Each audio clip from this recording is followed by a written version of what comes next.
With the tree of life, it would make Adam immortal.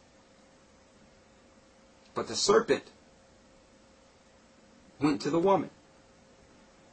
Okay? He sees an opportunity to get dominion in the earth. In order for him to get dominion, he had to deceive Adam.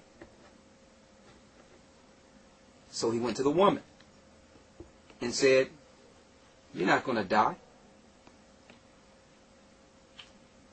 Because the Most High know if you go and eat this tree of good and evil, you'll be like gods. You go eat that tree of knowledge, you'll be like gods to understand both good and evil. Alright? Deceptive.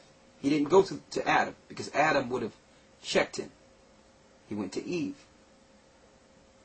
And Eve took it to Adam. And through that, the serpent gained power in the earth. But that's him in the earth in the garden.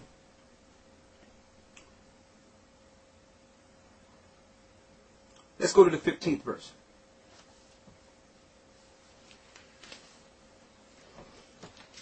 Verse 15. And I will put enmity between thee and the woman, and between thy seed and her seed. So after Eve was deceived and fell to this serpent, this spirit, his spirit had an agenda. There was a curse that was put on mankind, that man had to till the ground now, that man would one day die. And this is the curse that was laid out. That he would put enmity between the woman's seed and the serpent's seed. Read that part again. Verse 15. And I will put enmity between thee and the woman, and between thy seed and her seed. Go ahead. And it shall bruise thy head, and thou shalt bruise his heel. So, the Most High was showing a war, a spiritual war, that would manifest itself in the physical. That until the consummation, Satan's seed would be in variance, continual variance, against the woman's seed. Continual variance. So all through the earth, until the consummation, from the beginning, there will be a battle between good and evil. And it would manifest itself in the physical. Alright? So now, in order for Satan's seed to battle against the woman's seed, he must get dominion in the earth. And through this dominion, eventually take down and destroy the righteous seed in the earth. And you're going to find he would use men determination for power and vanity, government, and religion. You must get them through what they believe and their institution of life. He did this through each society. And I'm pointing this out because we're taught that the God in the Old Testament was this bad guy. He was a different God. That's why we don't read the Old Testament. There's too much killing and too much bloodshed, too much back and forth. That's what we're taught. But we don't know why there was so much bloodshed. You're going to find out that there were bloodshed because of these two seeds battling in the Old Testament. The Most High, through each of these wars in the Old Testament, was putting his seed, which is his chosen people, in variance against the serpent seed. And each time these wars would escalate, the serpent would get away and started in another government.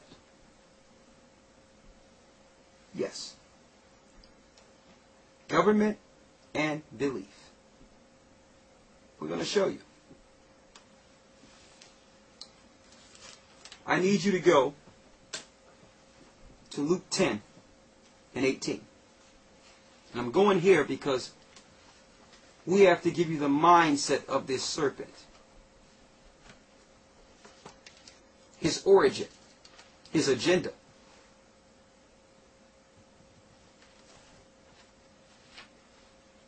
Luke 10 and 18.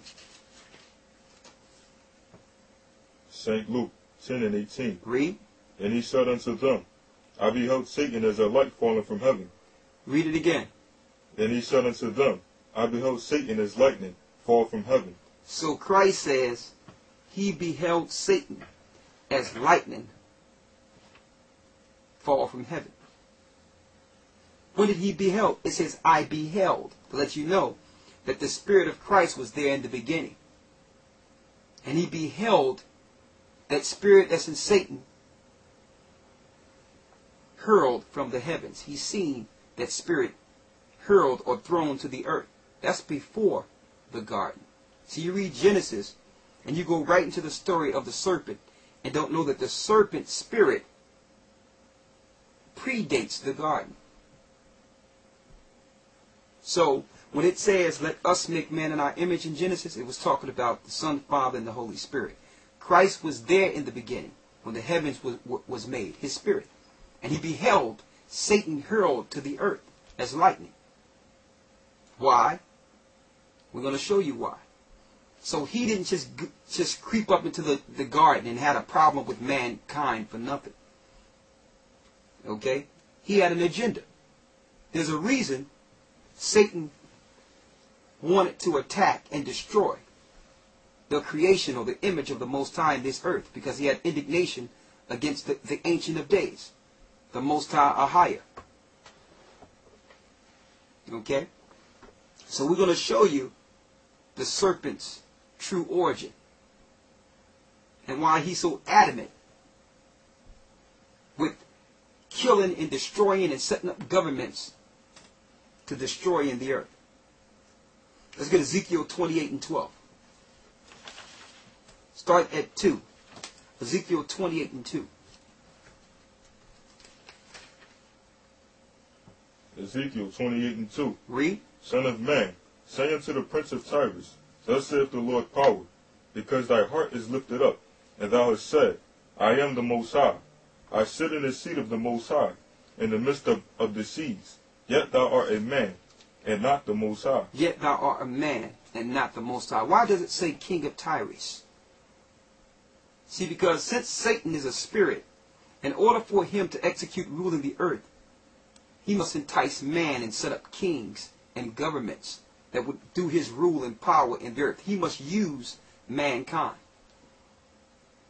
So the king of Tyrus, all these different kings, Pharaoh, you name them, were being utilized by Satan.